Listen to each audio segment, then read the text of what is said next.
ম্যাটারই ছিল না। এইবার আসেন, আপনি প্রতিশ্রুতি দেওয়া, সবাই প্রতিশ্রুতি দেয়, আপনি এখানে এসে জানলাম যে 20,000 কিলোমিটার খাল খনন করবে আর 50 কোটি বৃক্ষরোপণ করবে। আপনি লিখে রাখেন, you just note it down.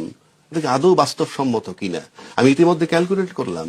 20,000 kilometre খাল খনন মানে যদি 5 বছর মেয়াদ পান, নাকি 5 কোটি, আপনি ভালো করে দেখেন 50 কোটি। আপনি টিভি স্ক্রলে দেখছেন, আপনি এখানে লেখা আছে কি কয় কোটি। এখন আসেন, শেষ করি আপনাকে। যদি 20,000 কিলোমিটার খাল খনন আপনি করতে চান 5 বছরে, দৈনিক গড়ে 11 কিলোমিটার খাল খনন করতে হবে।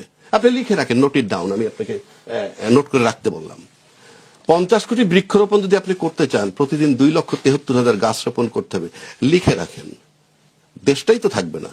20,000 কিলোমিটার খাল খনন করলে সব নদী, আর 50 কোটি বৃক্ষরোপণ কইরে দেখেন তো দেশে ল্যান্ড থাকে কিনা। একটা কথার কথা বললাম। সুতরাং আপনি মানে সবকিছু ভায়াবল, বাস্তবসম্মত, গ্রহণযোগ্য হতে হবে। আমরা হতাশ হচ্ছি প্রতিদিন। এখন যদি বলেন আপনি হতাশ হলে কি আসা যায়, কিচ্ছু আসা যায় না।